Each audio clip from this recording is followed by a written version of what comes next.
Hello everyone, this is Shivam Jaiswal. I welcome you all once again to the exam Ace.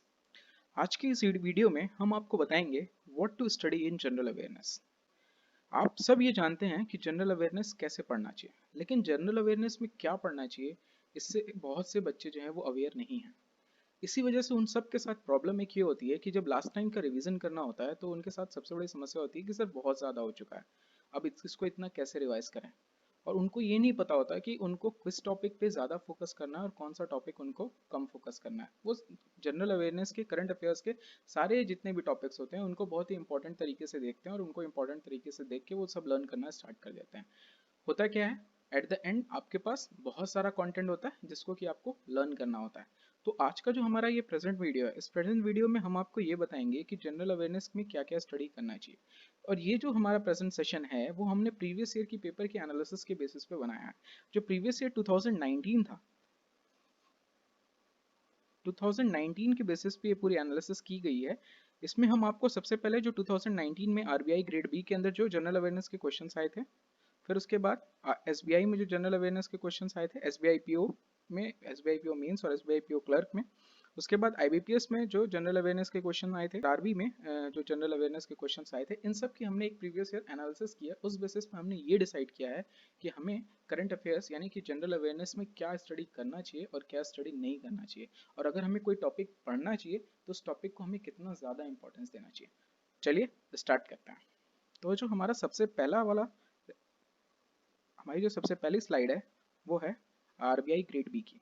तो आप RBI grade B में देख सकते हैं कि जो आरबीआई ग्रेड बी में ये जो 14% जो है वो किस टॉपिक से है आपका, 14% आपका नेशनल अफेयर्स को कवर किया हुआ है। ठीक है, फिर उसके बाद अगर आप और भी देखें 14%, ये वाले 14% को आप कंसिडर करें तो ये जो आपका 14% है ये बेसिकली किसको कवर किया हुआ है, इकोनॉमिक एंड बिजनेस को। ओके, उसके बाद 18% की अगर हम बात करें तो 18% आपका जो कंटेंट है वो किससे आया हुआ है, बैंकिंग एंड फाइनेंस से।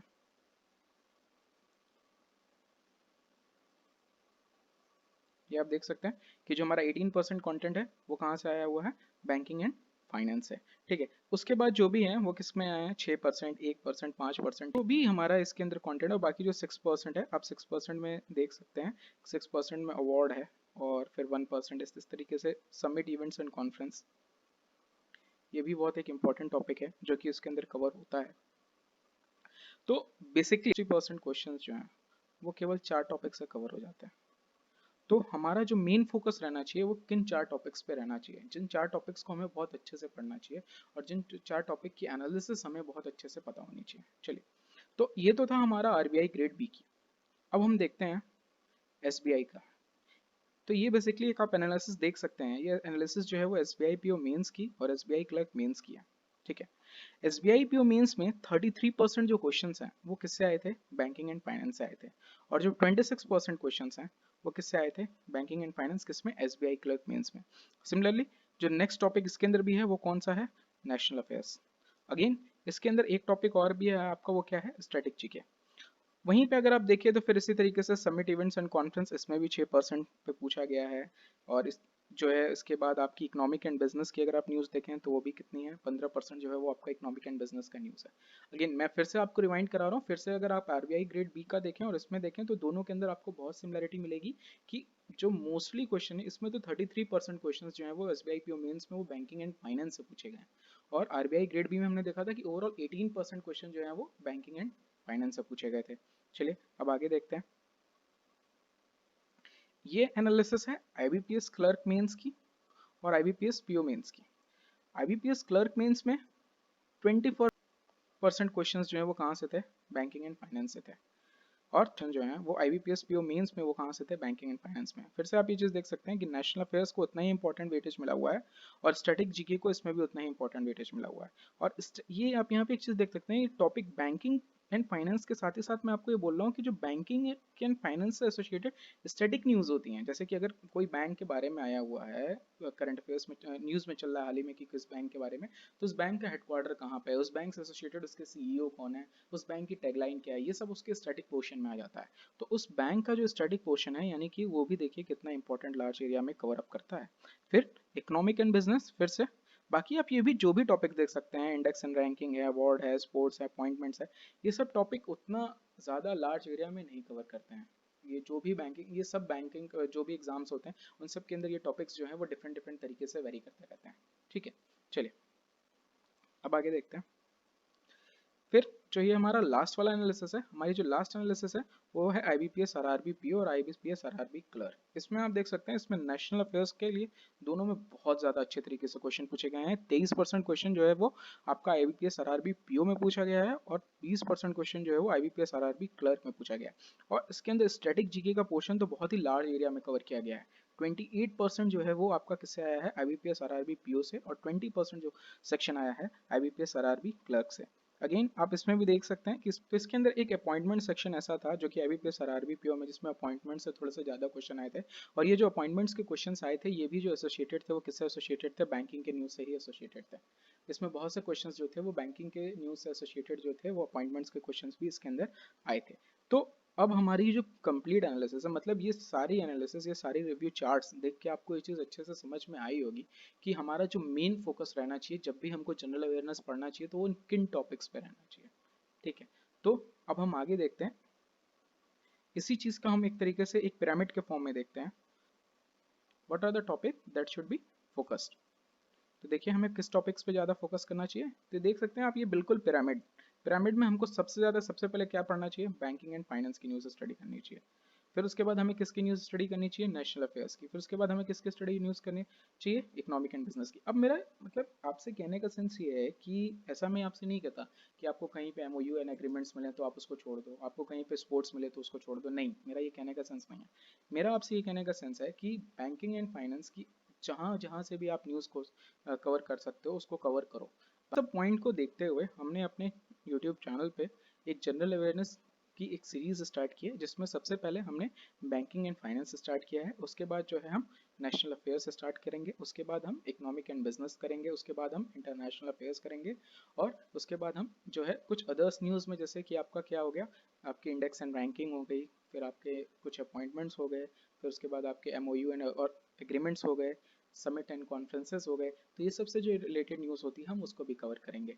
अब देखिए, अगर हम देखें रोज की, अगर हम न्यूज़ एनालिसिस पढ़ें तो अब बहुत से ऐसे चैनल्स हैं जहाँ पे हमको रोज की न्यूज़ एनालिसिस मिलती है। तो अगर हम उस पर देखें तो उस पर प्रतिदिन हमको एक ऑबिट्यूरी की न्यूज़ मिल जाती है। इसी तरीके से प्रतिदिन आपको कोई MOU और एग्रीमेंट की न्यूज़ मिल जाएगी। अब मैं तो ये मानता हूँ कि अगर आप लास्ट के 3 मंथ के करंट अफेयर्स को अच्छे से कर लेते हो तो उसमें से आपका मोर देन 80% जो है वो कवर हो जाता है। 80% एग्जाम में 3 मंथ के करंट अफेयर से ही आता है। ठीक है, अच्छा, अब अगर आप ऑबिटरी को देखो, अगर आप ऑबिटरी के 3 मंथ्स की करंट अफेयर्स को पढ़ोगे तो 3 महीने के अंदर कम से कम आपको कुछ नहीं तो 60 क्वेश्चन केवल ऑबिटरी के मिल जाएंगे। अब आपको इसमें 60 क्वेश्चन ऑबिटरी के मिल जाएंगे तो 60 क्वेश्चन का ऑबिटरी के आप याद रखोगे, जबकि एग्जाम में ऑबिटरी के क्वेश्चन आता है सिर्फ एक। इस एक नंबर को पाने के चक्कर में आप अपने 13 से 14 नंबर का नुकसान करते हो। तो हमें ये चीज़ का बहुत ध्यान रखना है कि हमें क्या पढ़ना चाहिए और किस पे ज़्यादा कंसंट्रेशन देना चाहिए। हमारे इस चैनल पे जो भी आपको करंट अफेयर्स के वीडियोस मिलेंगे उनमें हम उन्हीं क्वेश्चंस के साथ आते हैं जो हमें ऐसा फील होता है जिस पे हमारी एनालिसिस है, प्रीवियस ईयर के क्वेश्चंस को देख के हमारे पास पूरे प्रीवियस ईयर 2019 2018 के भी क्वेश्चंस हैं, उनको देख के हमने ये पूरी अच्छे से एनालिसिस किया है कि क्या एग्जाम में किस टॉपिक से एसोसिएटेड करंट अफेयर्स पूछते हैं और किस टॉपिक से रिलेटेड ज़्यादा पूछते हैं। जैसे कि कोई टॉपिक, अब जैसे कोई टॉपिक बहुत ही ज़्यादा चल रहा है न्यूज़ में तो वो नेशनल अफेयर्स की न्यूज़ में आता है, वो नेशनल अफेयर की न्यूज़ में वो क्वेश्चन पूछते हैं। इसी तरीके से अगर कोई MOU एंड एग्रीमेंट्स है तो अगर वो MOU एंड एग्रीमेंट का एक अलग सा न्यूज़ नहीं हो जाता, वो आपका नेशनल अफेयर्स में ही काउंट होगा। अगर कोई ऐसा एग्रीमेंट है जो कि बहुत ही ज़्यादा न्यूज़ में था तो वो आपका नेशनल अफेयर्स के न्यूज़ में ही एक तरीके से आ जाएगा, उसको हमको MOU एंड एग्रीमेंट्स में अलग से पढ़ने की जरूरत नहीं है। लेकिन अब ऐसा नहीं है कि हम स्पेसिफिक इंडिया में जितने, ऑल ओवर वर्ल्ड में जितने MOU एंड एग्रीमेंट्स हो रहे हैं उन सबको हमको याद करना चाहिए, ऐसा नहीं है। हमें जो मेन फोकस होना चाहिए कि इंडिया की जितने भी बैंकिंग सेक्टर हैं और इंडिया में जितने भी जो बैंकिंग और फाइनेंस से एसोसिएटेड न्यूज़ है हमें उन पर बहुत अच्छे से फोकस करना चाहिए। उसके बाद हमारा जो आता है नेशनल अफेयर्स, नेशनल अफेयर्स के टॉपिक्स में तो बहुत सी चीज़ें कवर हो जाती हैं। उसके बाद हमारा जो थर्ड टॉपिक है वो है economic and business. Economic and business से रिलेटेड जो भी न्यूज़ होती है हमारी, उसको भी हमको जो है बहुत अच्छे से कवर करना चाहिए। आई होप आप सबको ये वीडियो बहुत पसंद आई होगी।